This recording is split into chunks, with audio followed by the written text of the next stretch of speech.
Hello, all you people out there in YouTube land. My name is Gordon, and I am with One Maniac Reviews. And today I'm here to talk to you not about a movie or a video game or a TV show. I am here to talk to you about a video game company and a system within video games right now. The company that I want to talk to you guys about is EA Games. Now, I know everyone is talking about EA Games, and I'm just wanting to get my ideas about this out there. The two things that are going on right now is EA Games has shut down Visceral Gaming Studios, which created one of my absolute favorite video games of all time, which is the Dead Space 1 and 2. These were probably two of the greatest survival horror video games out there. They were creepy. They had incredible storylines. They were linear games, so you kept moving towards the end of the game, but the way that the story was told within this was incredible.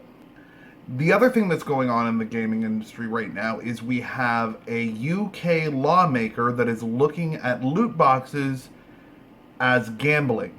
Now, loot boxes are gambling in much to the same way that playing the claw machine is gambling. Now, let's start with EA. So they announced that the Star Wars game that Visceral was working on was not going in the direction that they felt would be good for them, i.e., there was no multiplayer, couldn't get any microtransactions in it. We all know that EA does the most focused testings of any other gaming company out there on their games. And so what I believe they had been hearing a lot lately was that everyone was looking to play Destiny, because Destiny 2 was one of the largest launches of this year. EA has their own kind of Destiny coming out, but we'll get to that later. We're going to quickly talk about Dead Space. As I said, probably one of the best video games of its time. It was released in 2008, and it only sold 1 million units. That was a disappointment to EA. Dead Space 2 came out, and it sold 4 million copies. 4 million copies. That wasn't enough for EA. So when Visceral Games started working on Dead Space 3, EA decided that Dead Space 3 should be co-op.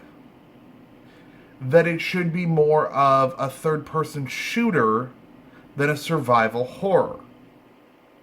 And this changed the fundamental of what the game was. It was no longer that eerie, story-driven model that we had gotten within the first two.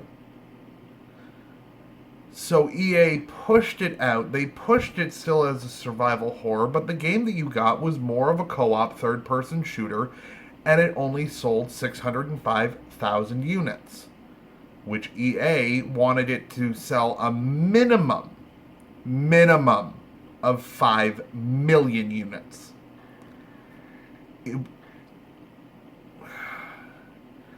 And when it only sold the 605,000, they decided to put an end to the Dead Space story, and it died on a bad note. And I would be more forgiving of EA about shutting down Visceral Games if this had been the first time that they had done this.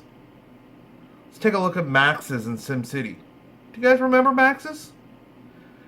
Okay, if you don't know what Max's or SimCity is, I'm fairly certain you've been living under a rock most of your life, but that's okay. SimCity was a game where you played as the mayor and you built yourself a city. It was a complete city planning game. It was a single player game. It was something that you could just go in and you kind of had time to just relax and play. It didn't need to be online. It didn't need to be something that you played with your friends. All you did was sit there, take an area of land, and build a city. come in at EA. SimCity 5, which EA wanted to make a reboot and call it SimCity. Well, let's take a look at SimCity 5. Always online DRM, intercity trading, and they wanted it to basically be a city building MMO. SimCity as an MMO? No. It's not a good idea. But here's the thing. Max has built it the way that they wanted to, the way that EA wanted it to be built. And EA put in their always online DRM, put in their microtransactions, put in all of their things, but didn't create the server base that it needed when the game sold. So everyone bought their copy of the game, and then for the first 2 weeks of the game being out, couldn't play their game. So after the disappointment that was SimCity 5, Maxis shuts down.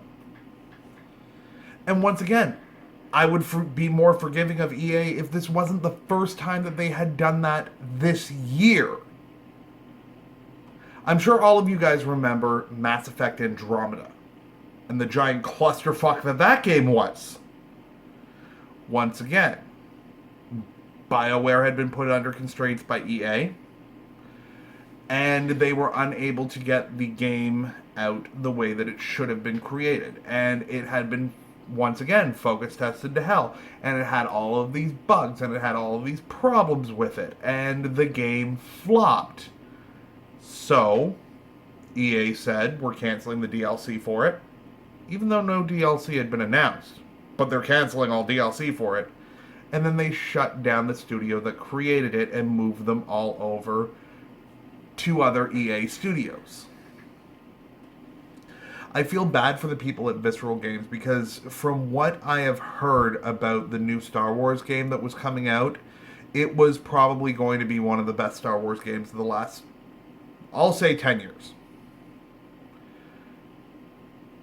But because it was going to be a linear story-based game, it wasn't fitting with what EA wanted, which is the games as a service model.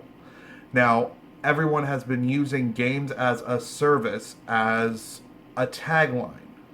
What this means is after a company gets your initial, if you're in America, $69.99, or if you're anywhere else in the world, $79.99,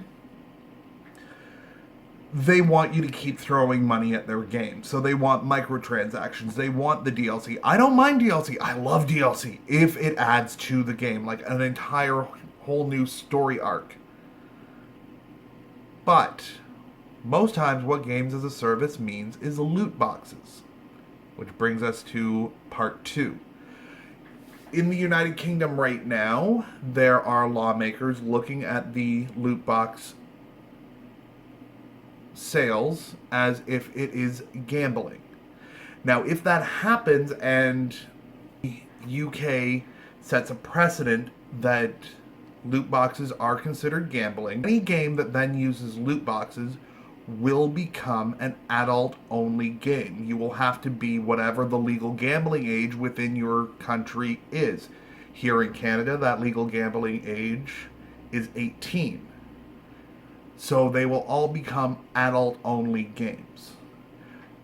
Because this is happening because the ESRB and I believe it's Peggy in the UK looked at the loot boxes and said that it is not up to them to decide what gambling is. It is up to the Gambling Commission of the respective countries.